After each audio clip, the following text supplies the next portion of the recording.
कुछ questions same question repeated हो गए। रिपीट क्वेश्चन का निर्णय करना है, इसको अलाउ करेंगे कि नहीं करेंगे। पहले 57 हुआ था, 57 तो रिपीट ही है नहीं, और संयोग ऐसा कि पहले 56 होना था, बाद में 57 होना था, लेकिन किन्हीं कारणों से हमको 56 वाली डेट 57 के बाद रखनी पड़ गई, तो पहले 57 हो गया, फिर 56 हो गया। इसलिए किसी प्रकार की कोई ऐसी इंटेंशन किसी की रही होगी ऐसा नहीं है, लेकिन फिर भी 57 पहले हुआ तो रिपीटेड तो 56 वाले माने जाएंगे। जो कोर्ट का निर्णय होगा उसको हम स्वीकार करेंगे, लेकिन आगे जितने टेस्ट होंगे उसके परिणाम पर किसी प्रकार की कोई कोर्ट का ये बैरियर हटने के बाद आपने वादा किया था 60,000 से अधिक रोजगार देंगे, तब तक उसको बच्चों के टाइम टेबल अपने स्टाफ सिलेक्शन कमीशन के लोग शेड्यूल बनाएंगे, और शेड्यूल बनाने के बाद सबको एक उचित अवसर उनका कम्युनिकेशन को देना, फिर उनका पेपर लेना, तो टाइम टेबल बनेगा। उस शेड्यूल के हिसाब से सब पेपर लेंगे और के तुरंत बाद, क्योंकि उसमें इंटरव्यू तो कोई है नहीं, जैसे जैसे एग्जाम होता जाएगा रिजल्ट निकलता जाएगा, हम उनकी नियुक्तियां जो उनका वो कराते चले जाएंगे। कोई नहीं है उसके अंदर आ गई है, ठीक है। जो नहीं आई है उनको सबको भी हमने आश्वस्त किया है कि जो उचित डिमांड्स हैं वो अगले सत्र तक, यानी विधानसभा अगला जो बजट सेशन है उस समय तक उनको विचार करके उसको बजट के सेशन में जोड़ लिया जाएगा। तो इस प्रकार से 2-3 सूचनाएं और मैं देना चाहूँगा कि आज हाईकोर्ट में केस लगा हुआ था ग्रुप सी का, जो सीईटी का टेस्ट, उसके अंदर मुझे बताते हुए प्रसन्नता है कि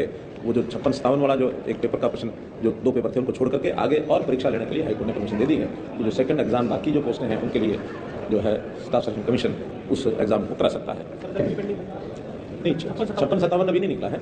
56-57 को छोड़ करके शेष जो टेस्ट हैं उनकी एग्जाम लेने की परमिशन जो पहले रुकी हुई थी उसको उन्होंने क्लियर कर दिया कि उसके एग्जाम ले सकते हैं। आपने बात की ग्रुप 57 और 56-57 का रिजल्ट वो भी पेंडिंग है, उसको लेकर के क्या अभी कहते हैं? दूसरा, ये जो बाकी ग्रुप्स के जो पेपर कराने की कोई इजाजत मिली है, क्या इनका भी रिजल्ट घोषित कर पाएंगे या हाईकोर्ट ने 56-57 की तरह शर्त लगा? नहीं, कोई शर्त नहीं है, कोई शर्त नहीं है। केवल 56-57 का निर्णय कोर्ट करना है, क्योंकि उसमें थोड़ा सा कुछ क्वेश्चंस सेम क्वेश्चन रिपीटेड हो गए। रिपीट क्वेश्चन का निर्णय करना है, इसको अलाउ करेंगे कि नहीं करेंगे। पहले 57 हुआ था, 57 तो रिपीट ही है नहीं, और संयोग ऐसा कि पहले 56 होना था, बाद में 57 किसी की रही होगी ऐसा नहीं है, लेकिन फिर भी जैसे जैसे एग्जाम होता जाएगा रिजल्ट निकलता जाएगा, हम उनकी नियुक्तियां जो उनका वो कराते चले जाएंगे। पंजाब के मुख्यमंत्री, हरियाणा मुख्यमंत्री ऐसा करके एक सूचना है कि उसमें कुछ दिनों मीटिंग करेंगे और उस विषय को जो पेंडिंग उसको आगे बढ़ाएंगे। इतने विषय आपकी जानकारी